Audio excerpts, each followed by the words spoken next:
Good day everyone! Ngayon ay magluluto naman tayo ng adobong kangkong. Tara at umpisahan na natin. So dito magigisa lang tayo ng bawang at ng sibuyas.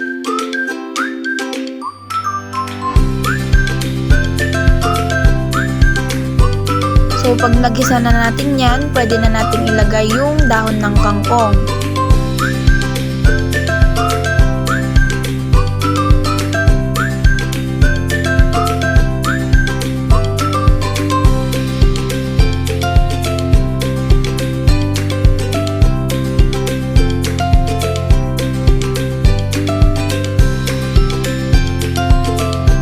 Mix lang natin, then pag nagisa na natin, is pwede na tayong mag-add ng tubig. So ayan, mag-add lang tayo.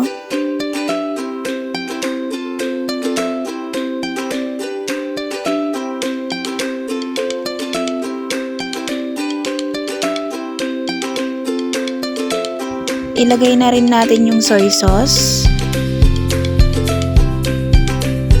So pagkatapos ng soy sauce, yung oyster sauce naman.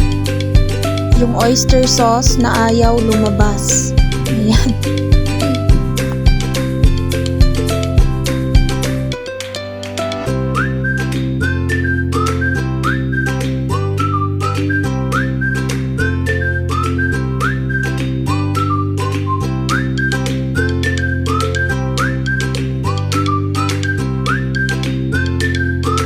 So pagkatapos niyan, pwede na rin tayong mag-add ng asin.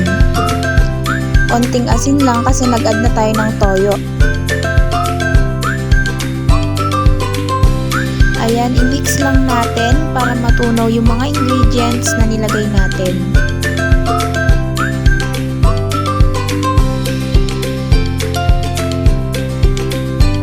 Mag-add din pala tayo ng konting suka para hindi siya nakakasawa.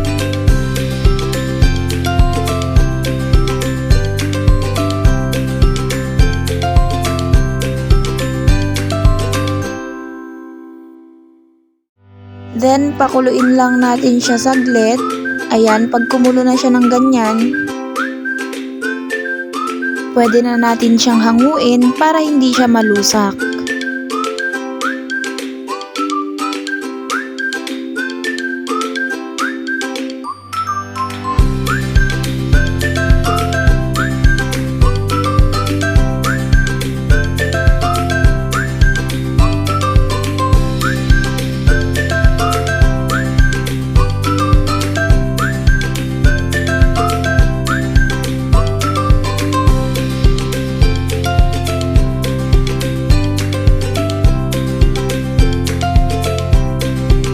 And eto na, ready na ang ating adobong kangkong.